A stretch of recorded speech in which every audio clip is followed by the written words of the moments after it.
rock dig to Henry Cavill and made him announce that he was back as Superman, to then a few hours later talk about it's not happening.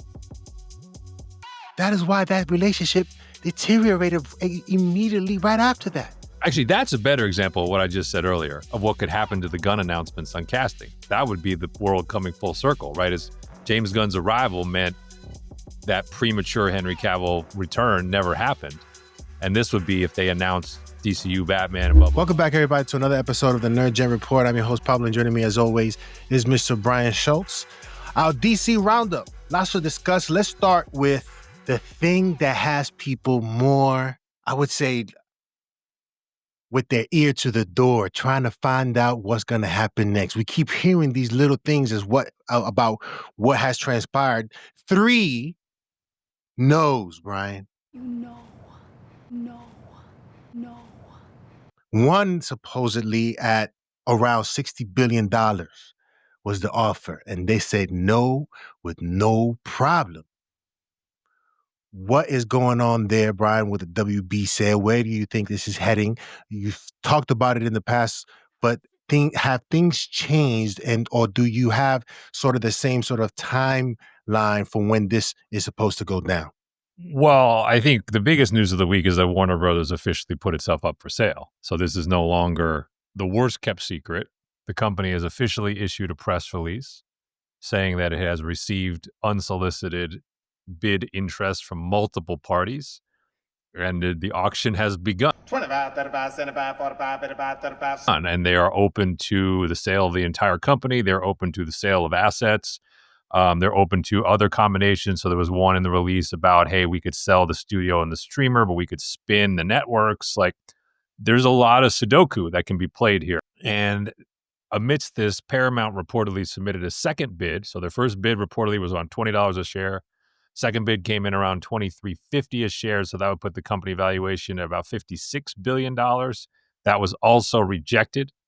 There remains a lot of smoke that, despite public comments to the contrary from Netflix, that they remain interested, that Comcast remains interested, and that Amazon and Apple, while not officially interested, are kind of sitting back and circling, perhaps with a different vantage point on how they want this to play out, which I think is worth discussing. So that's the big news. This is officially, as Sherlock Holmes would say, the game is afoot. And that's where we're at. So now I think you have to say, as we said last time, the odds of Warner Brothers remaining independent are close to zero, right? It's just from a fiduciary standpoint, they're almost likely to have an offer that at some point will make more sense for them to take than not. So that's kind of where we're at. Now, the timing and the mechanics do get a little funny. As we've said, there are parties here. Netflix, I would put Netflix, Amazon, and Apple in the category of they do not want the television channels if they can at all help it. They don't really have a use for them. So they want the studio and the streamer. Now, the thing that's interesting here is that Warner Brothers, had they stayed independent, was already planning to split up the company into 2 entities, the studio and the streamer and the networks. So if you're Amazon and Apple, there is an incentive to kind of either allow that to happen and then bid, or push very hard for some variant that doesn't involve you getting the TV side. And the reality is Amazon and Apple have deeper pockets than Netflix does. That's just a statistical fact. Paramount is the opposite. Paramount values the channels. The reason why Paramount is out front bidding the way they are is they are trying to get the whole thing off the board before the other deep pockets come into play. And their pitch is, look, we'll take the whole thing. You don't have to find multiple solutions. We will take the TV side because we have TV ourselves.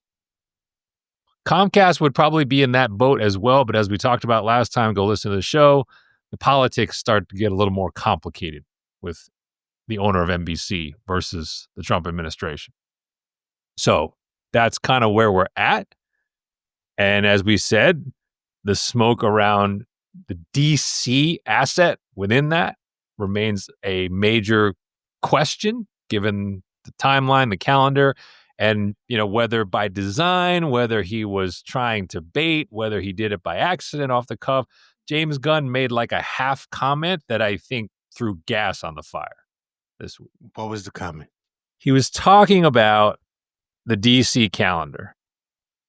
And it's he didn't even finish the comment, but it set the socials ablaze. So he was asked about the long-term direction of the universe and how storylines like Peacemaker Season 2 and Lanterns connect to movies such as Superman of Tomorrow. And he started his response was, well,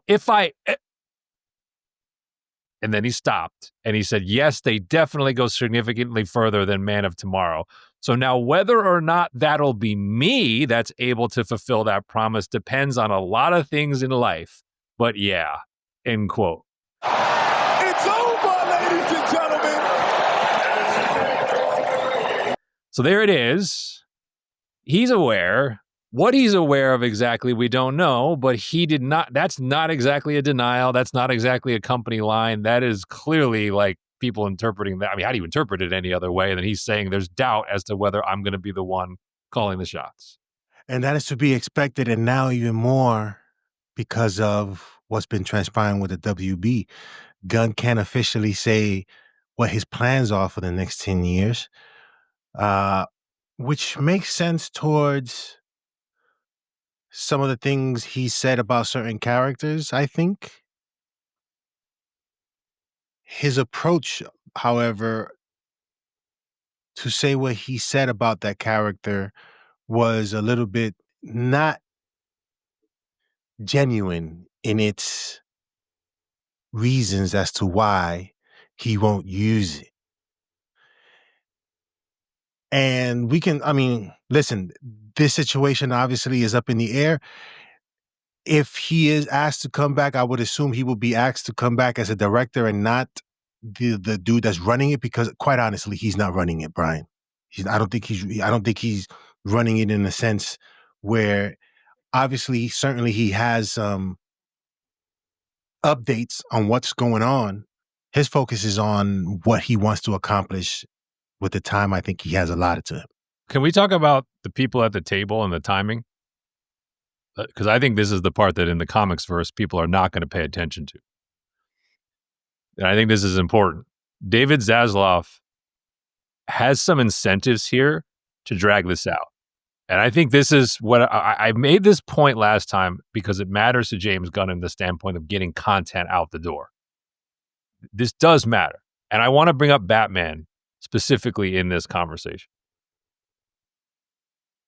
The separation of Warner Brothers is supposed to take place in the middle of 2026. The way David Zaslav's contract is written, and granted, and you can say these people can't already have enough money. Be honest with yourself. These people never have enough money. They don't. They don't get to be that rich by pretending that's good. I'm fine with where I'm at. Yeah. His compensation, this is public record, by the way, you can look this up. His compensation plan changes and reduces dramatically after the separation. So every month that goes by in the current format, he makes an ungodly amount of money. Enough that last year's shareholders voted against his pay package because it was so high. Mm-hmm. But after the separation, it drops a lot. Mm-hmm. So look at your watch. That's 8 months that he could potentially earn his current package if he can get this thing to last, if he can get the bidding war to last until the separation. Mm-hmm. Point number one. Point number two, he does have a huge incentive to make a deal happen in the end. The reports that I've seen are that he wants more than $30 a share, which would be north of $70 billion. Now, that may just be posturing, but that's the number that's being floated.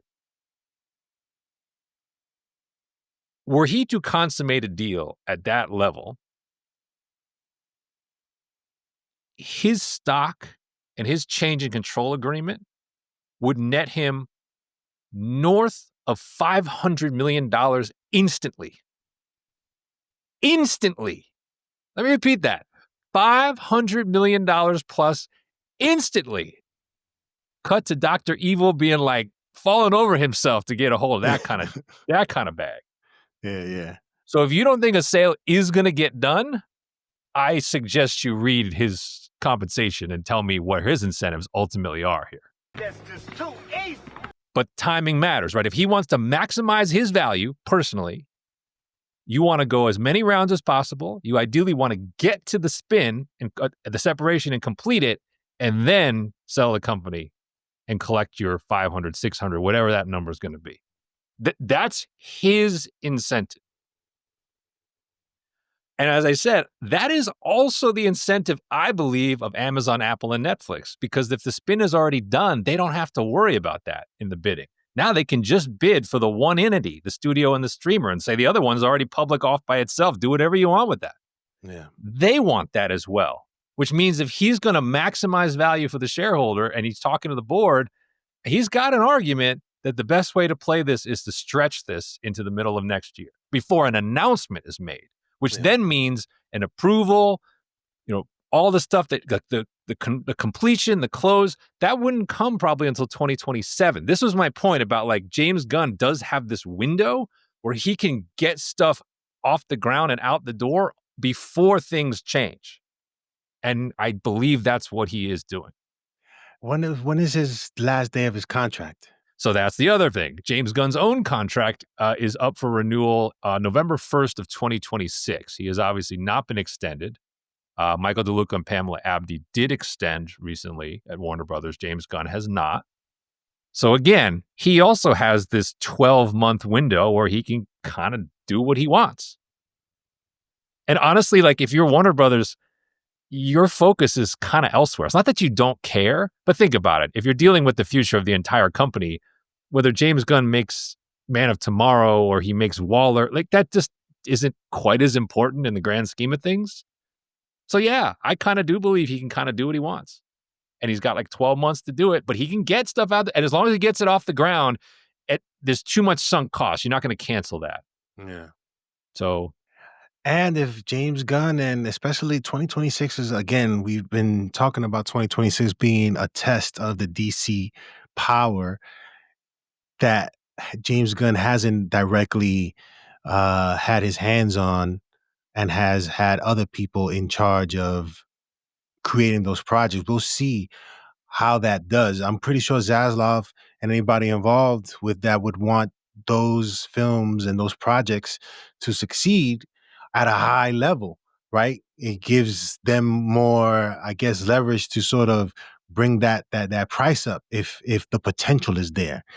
So, I mean, let's see what else he has to say if people keep asking him. I don't know how much further we'll get to, how much further insight we'll get into it, because he started talking about something but very instantly stopped and sort of reassessed how he should answer certain things. Now here's where the studio will care, and this is what I wanted to ask you. I think we can agree, and I think you've seen it in some of the comment response to our last show about whether to reset, whether a new owner of WB would necessitate a reset again of the DC universe. I think it's better the fewer pillar characters they launch before the deal if the new owner intends to reset the universe. Like, think about this. We just went through the reset from the Snyderverse. Yeah. If you announce DCU Batman, DCU Wonder Woman, you cast these people, you launch the project, and then the new owner comes in, fires everyone, and starts over, but you've had these initial launch movies of all these characters, I think box office suffers if you start over again that quickly.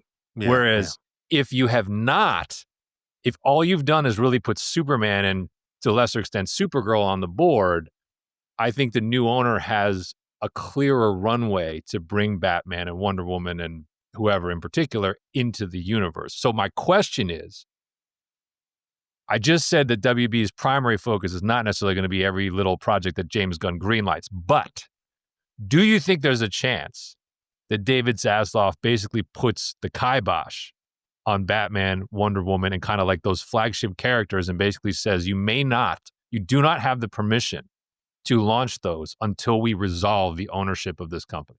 That could possibly be a talking point because I mean, I said in our last video when we talked about this that I think I said I would reset everything, start over.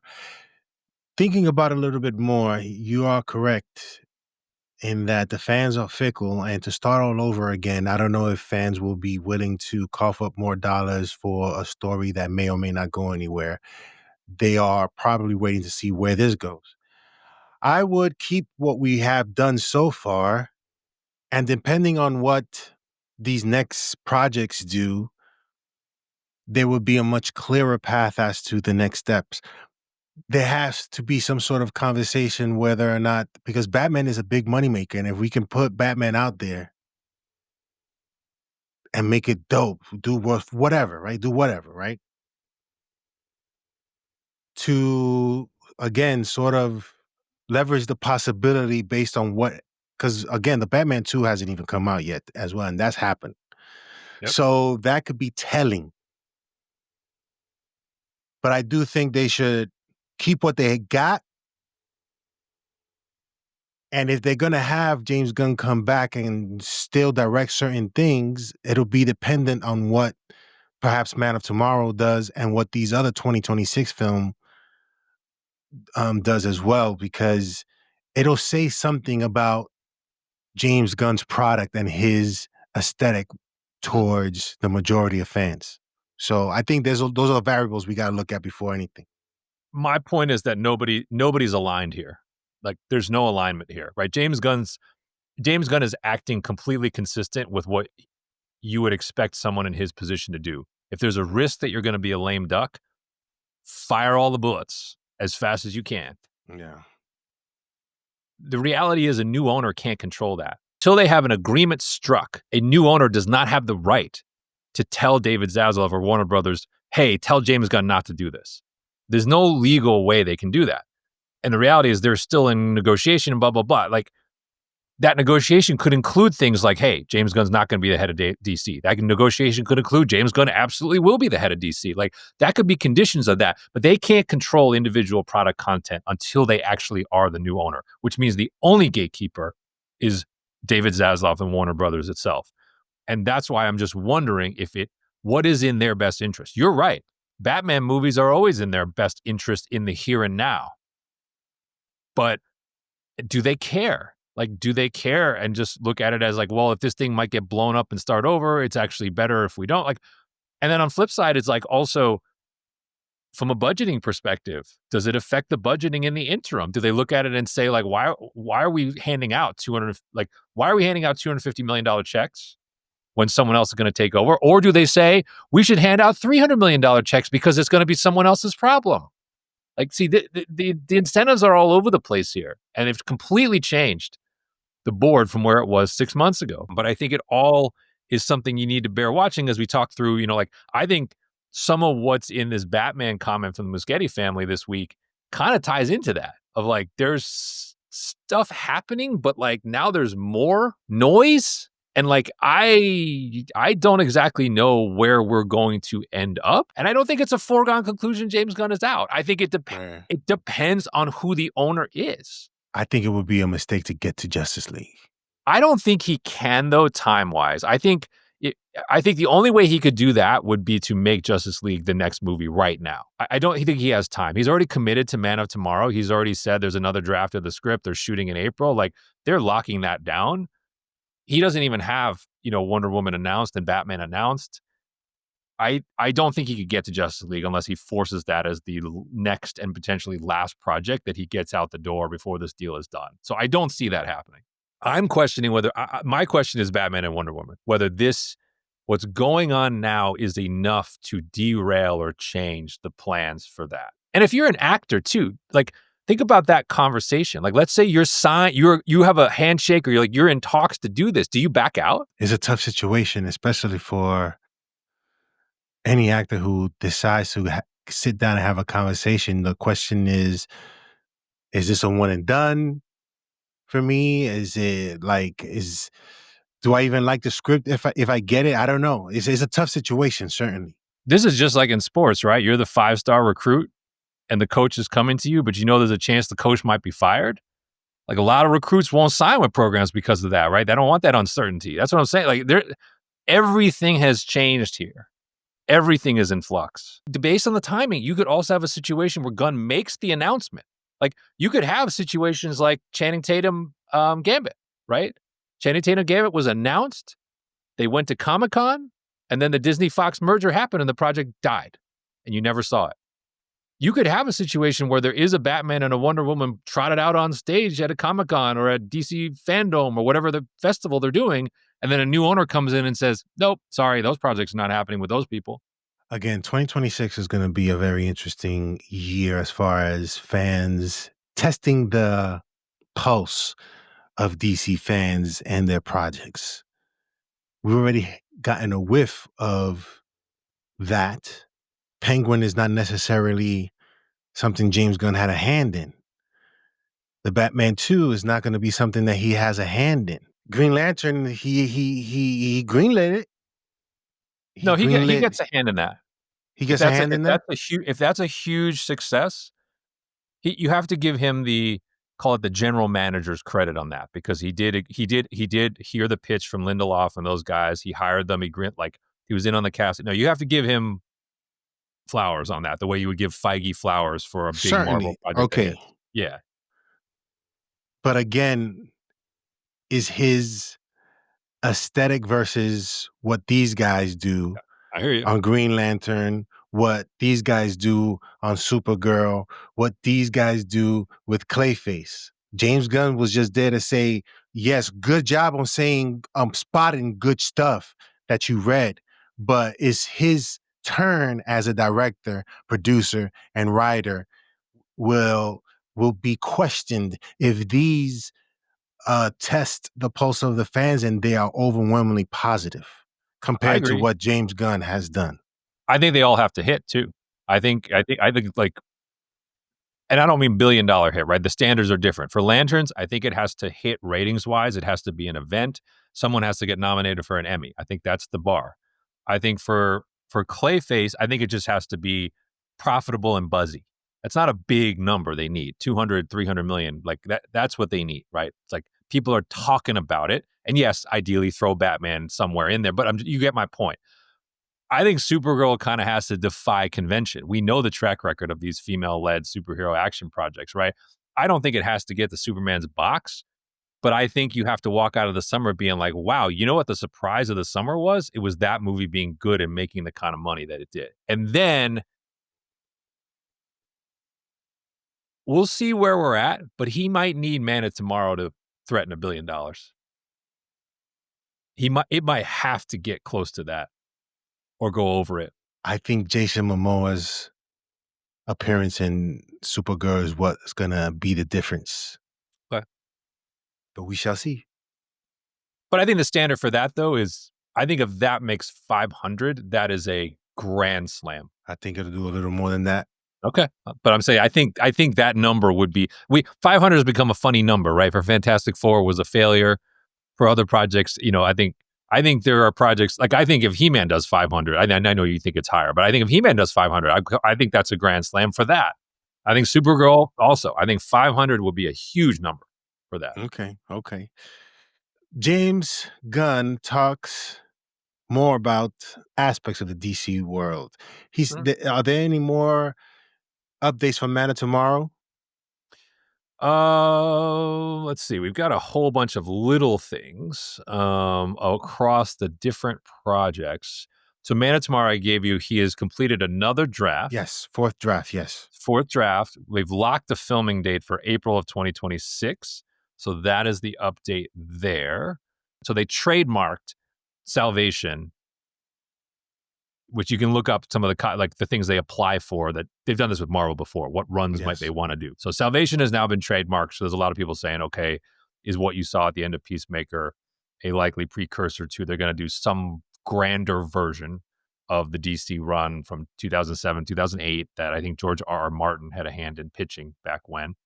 It obviously would need to involve more heroes because that one was a very Suicide Squad-y villain-centric story in the comics, whereas this one, Superman, clearly is going to be front and center as well. So, but the idea that Salvation might be his attempt at maybe not the Infinity Saga, but you get my point. The first like Mhm. interconnected build toward something else.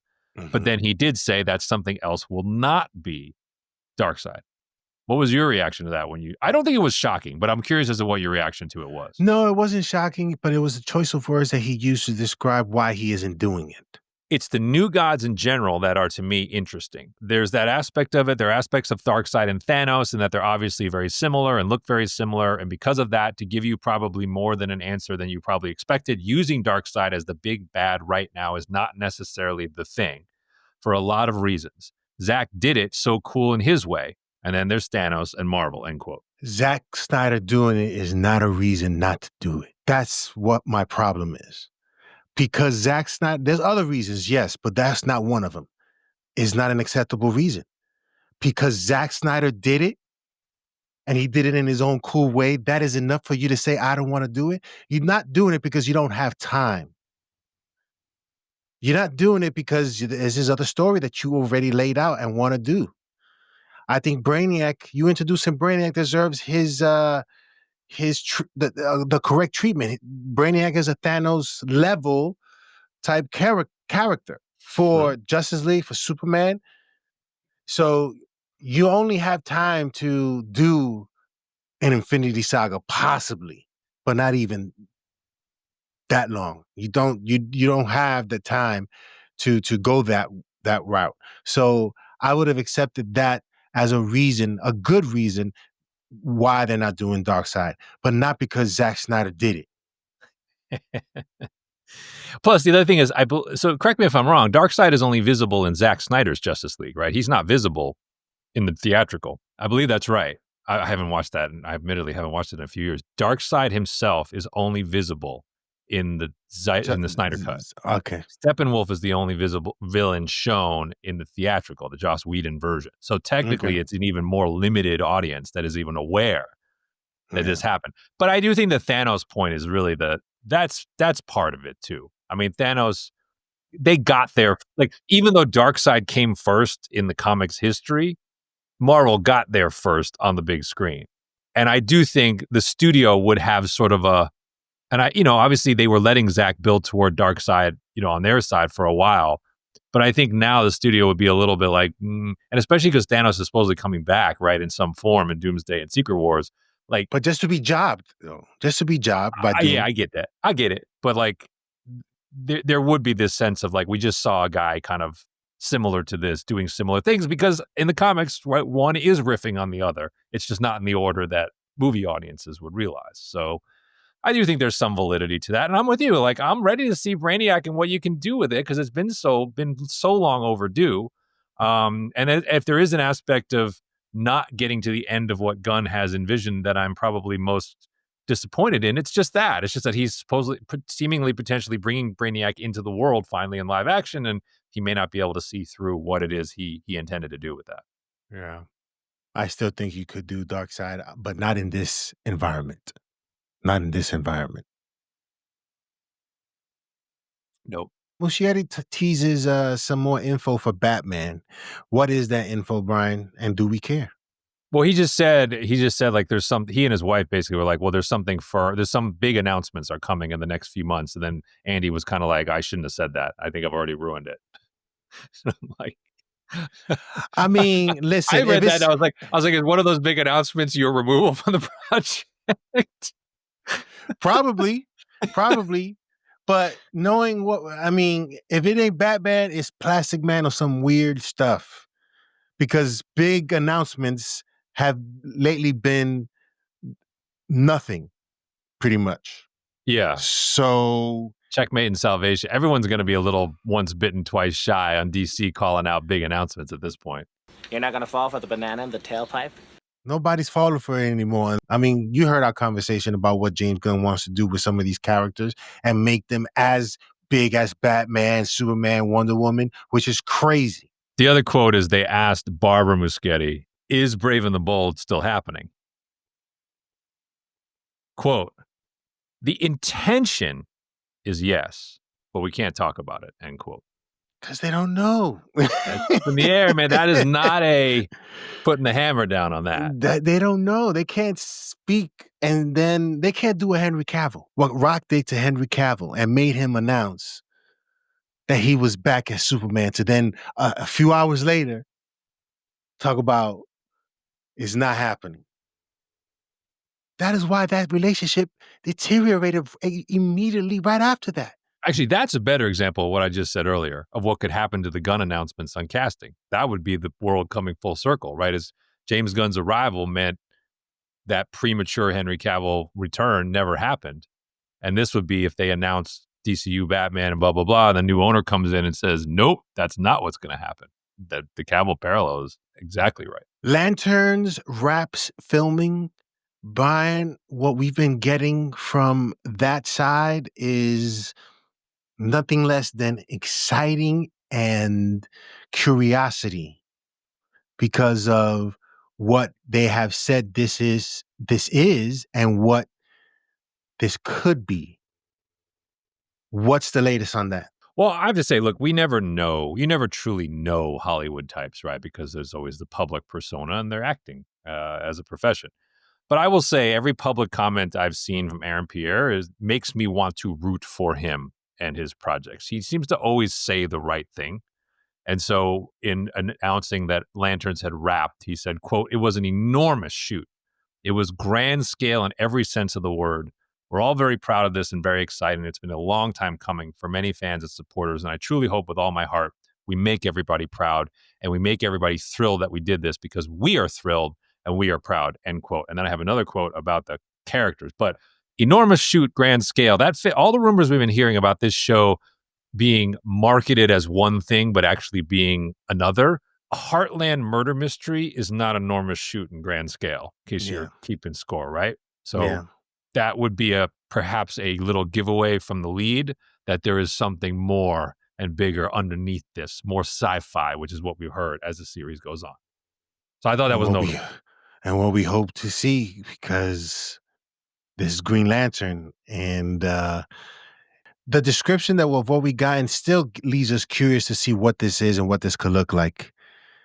But the possibilities of where this may end up and what we see the possibilities are endless in that regard. Here's his quote about, he's never really spoken about Jon Stewart or Hal Jordan on the set, but he finally made a statement, which I thought was at least interesting in sharing. He said, quote, "One of the things I love most about the Lantern Corps is, yes, they are heroes. Yes, they are celebrated and champions as such, but they embrace their flaws in a way that's beautiful. And that makes them extremely relatable. We would often have this conversation on set. I feel like knowing what I know and what we've done with this season, even when I wasn't a part of it, I would watch it and say, I know those guys in real life. I know those guys. And when you watch it, it almost makes you go, you know what? If I can just figure out where to get my application, I too could be in the Green Lantern Corps. The training would be intense, the responsibility enormous, but I might be able to just apply for this and have a go. There's just a relatability to it that's beautiful, and hopefully it resonates with everybody," end quote. If they pull that off, I think it'll be great. Things to keep in mind, this is an HBO show that came from the same studio house that gave you Penguin and have given you some of the best TV on TV. More Emmy nominations this year than any house in a single year in history. We got to expect the best. But he is correct, because if you think about how Hal is typically written, right? He's not Superman, right? He's not Boy Scout, and I always liked in the animated shows, I liked when there was the Vandals, was it Savage Time? It's Savage Time, right? Where Jon Stewart goes back and he winds up being with like a World War II platoon again. He's kind of like an actual soldier and he doesn't have his powers. I forget, but I always like that episode because you kind of see like without his ring, he kind of falls into soldier mode, right? He's still kind of soldier and he fits in with the team. And there's something about the way he said that. I was like, yeah, if you can take fantastical sci-fi and intergalactic crazy stuff with Green Lanterns and Red Lanterns and Black Lanterns, but there is that aspect of like, connection of like you're seeing a bit of yourself or humanity. I think the show could really work. Could be something special. So hopefully he and Kyle Chandler found that. But like I said, everything this guy says, he's so well spoken. It's crazy. Like you see him in parts and Rebel, he almost is like, he definitely is inhabiting someone else. Because when you see him give interviews, you're like, this guy could probably run for office and win. He's got a very different kind of affect. So I'm really curious to see what they come up with here. Very excited for this. Gunn speaks on Gotham PD, Arkham, Waller, and Constantine too. Let's quickly get on with Gotham PD and what he said there. See, I find when he starts talking about these, I always just wonder, like, what's the story behind the story? He talked about how, remember, this Gotham PD with Jeffrey Wright was the original incarnation that Matt Reeves envisioned. It then pivoted to an Arkham-based story. And then after Gunn and Safran took over, it kind of disappeared into space. And he confirms the project is dead. And all he says about resurrecting the series is hope. Sure, but that isn't something that's being developed by anyone right now. It just didn't work. End quote. He then was asked about Waller, which was announced a long time ago. And he said scripts are still being worked on. And the series would address a handful of things about the character, including what she has been up to during Peacemaker Season 2, Superman, and Man of Tomorrow, which sounds very flimsy to me. And I would take the under on this show ever happening as well.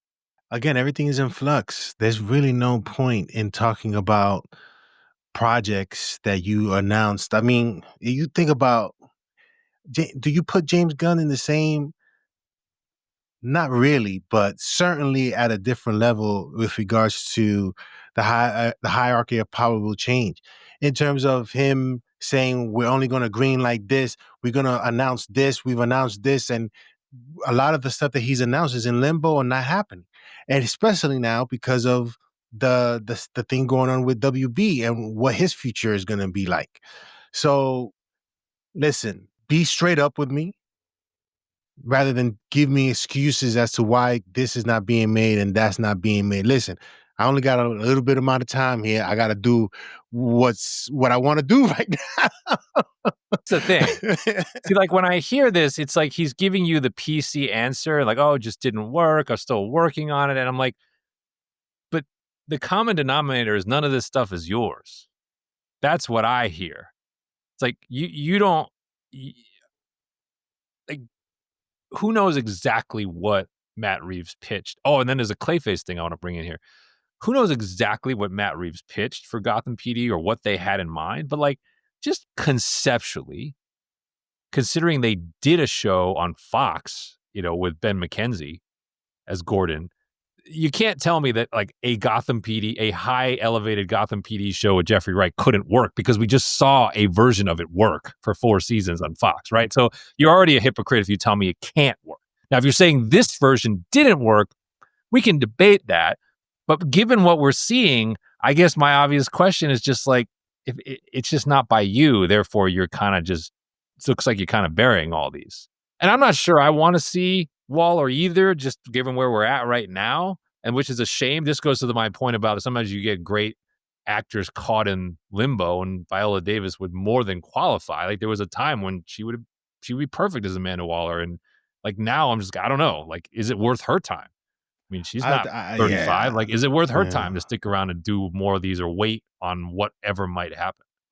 Yeah, I think as long as she's around, she can be Amanda Waller anytime. She can, sure, in the next iteration of whatever this DC world and whoever is involved, I think you can put her in charge, or put her as Amanda Waller, and people be fine with it, because she, some characters, like, hey, look at Hugh Jackman. Come on. You know what I'm saying? No matter what universe we're in, this dude is still Wolverine. So I'm pretty sure she can get that sort of treatment as well. But I mean, had he really wanted Amanda Waller to be part of the proceedings out of the gate, she clearly could have been, right? If you look at how the events of Superman laid out, how the events of Peacemaker laid out, had he really wanted to have Viola Davis's Amanda Waller be a part of that, he's got the writing in him to make that happen. He didn't want that. He chose not to do that. See, the thing is, for me, is building this universe. I'm not interested in her own personal, like, it would have to connect to this grander universe for us to, I think, care, in my opinion. I'm not down to see Amanda Waller and a version of a Scandal sort of, intertwined here, so to speak, in terms of Amanda Waller, who she is. I want her to see, if they were to ever do it, I don't think they will, but if they were to ever do it, it would be more so like she's building something for the future of this conflict. And it'll involve certain aspects in that world that we connect to, and we're sort of learning what's happening in the world because of what she's doing. But there's just no point right now to really think about the future, I think. Yeah, it's also like, where is the access point for Amanda Waller most compelling? Because she is the kind of character that you can kind of link up with different storylines, right? So like, you can make a case like you can make Batman more the entry point if you want. Like if you want to say like Batman's investigations lead him to stuff that she's up to and you want to have them joust, you can do that. If you want to have it more be on the Superman side, you can do that. You could do it on the Wonder Woman side. Like she is kind of a chameleon in that sense, which is sort of useful. But I'm just pointing out, had they really, really, really, really wanted Viola Davis to be on screen again by now, they could have done it. So they're clearly not in any rush. And the same is true of Constantine. No rush there, I can tell you. No rush there at all. My God. So we keep hearing right from the Constantine side that they're close. I think Francis Lawrence, who did the first one, was like, we're closer than ever. And then James Gunn pretty much just stepped on it because he was like, yeah, I've discussed it on and off.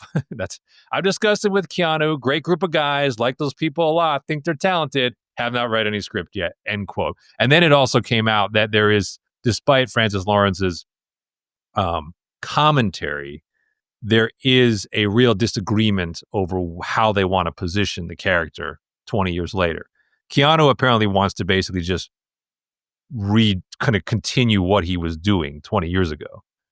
And the studio wants to introduce more action, and kind of honestly, to me, sounds like they wanted to make it more like John Wick with Constantine, which I don't really think that would work. But anyway, there seems to be a dispute about what this is supposed to be. And I can tell you, if there's a dispute about what it's supposed to be, it's not going to be close to happening. I still think this does not happen.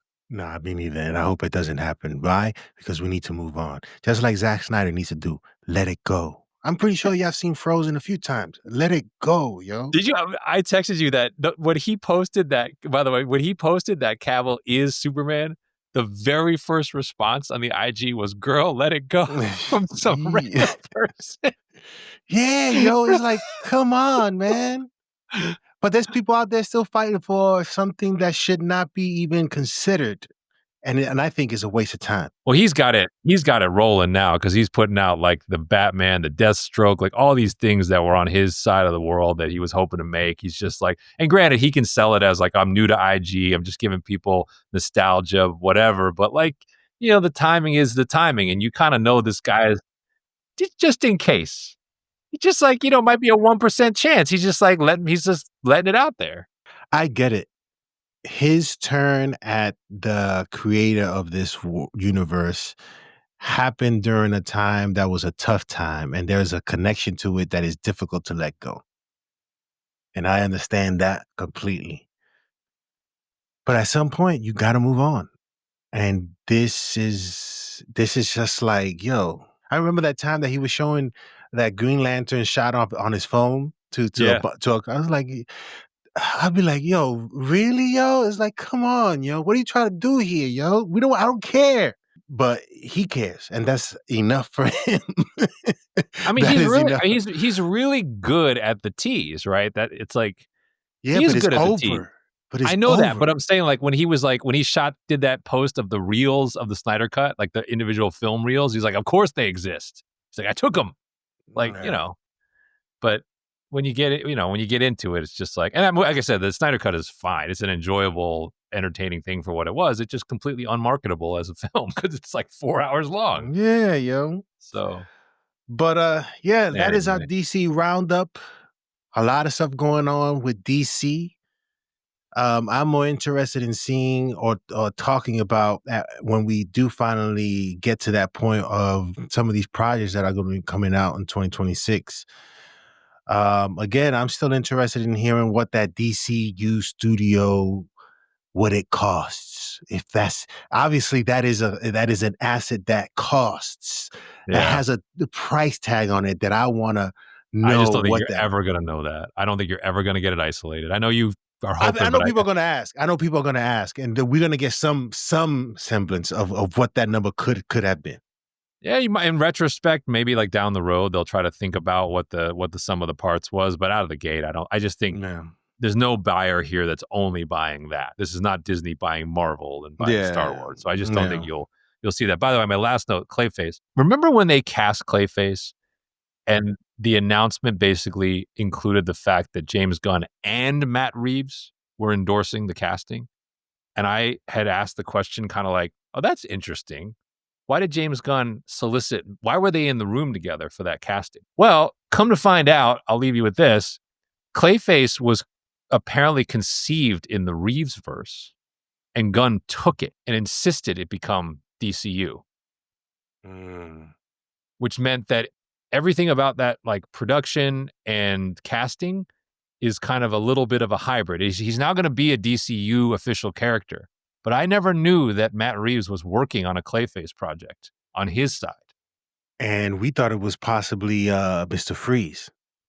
So I'm just pointing out as the jockeying continues, that is the one project that James Gunn publicly made it seem like Mike Flanagan pitched out of the blue and it originated as a DCU project. Not so, apparently. Apparently the original conception was in the Matt Reeves verse.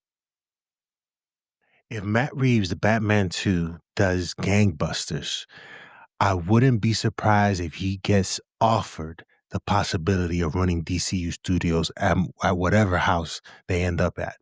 So I have to say, I do not want that for one reason. It's too slow? You got it. You can't work at the pace Matt Reeves likes to work at and run a universe that way. I have, I think, enough faith that we got the Penguin. If Matt Reeves is doing it like James Gunn, if Matt Reeves is doing it, forget it. It's like but if Matt Reeves is running it, we get possibly things like the Penguin and other stuff. I'm not arguing that point, but I would also ask the question of, there is a difference between being great at a segment of the world and being great at the true universe. And if you think about Matt Reeves' career and his celebrated turns in the Planet of the Apes films, even dating back to Cloverfield and then Batman, he's a dark tone director. There's nothing uplifting and light in his IMDb. There's not. And I'm simply asking the question of, if you are going to make him the czar of this entire universe, I think you have to also ask of him, how wide is your range? Like, we criticize Gunn at points for tone, but like, I think we do. There's a lot of people who celebrate the levity and the light that he brought to Superman after we had gone down the darker and darker path with the Snyder, right? So my point is, you can't be all the way in on just one direction if you were to build a truly rich library. And as good a director as Matt Reeves has been, I do think there's that question of, is there enough positivity? Because, like, you know what I mean? Like, you can't have all 3-hour films like the Batman walking around. That's not going to last. So I'm just saying, as great a filmmaker as he is, everyone's got questions, and it's a really hard thing to pull off. Yeah. I'm not saying you're wrong. He may be in that conversation someday, but I do think his work rate's going to have to come up, and I do think his tone has to expand for him to be that. The tone has to expand, but it all depends on whose hands is supposed to be delivered by, I don't know if he does Superman. He probably gets somebody, I don't know, he probably gets, hey, James Gunn, you want to do it? You direct it now. You ain't producer, writer, none like you direct it. You know what I'm saying? So who knows what that will do. It'll be interesting, but we have to wait for Batman 2. And again, some of these other projects to see what it does, to see what sort of excitement it brings to the DCU world. Any last thoughts, Brian? No, we try to cover a lot of ground there, and this sale thing is probably going to be a pretty regular spot on this show, unfortunately, quite honestly. But we'll try to keep you updated and give you some of the details that you might not get elsewhere. Hopefully the stuff on, like, Zaslav's compensation and there's some stuff you might find here that you're not going to be reading elsewhere or hearing about elsewhere. So trying to see beyond, what is it, sight beyond sight, as Lana would say. So let us know in the comment section below what you guys think of all of this. Remember to hit that like and subscribe. And today we're drinking LaCroix passion fruit. We got to get this thing to focus a little better, but whatever. If you don't drink water, drink some LaCroix, and we'll see you next time on the Nerd Gen Report.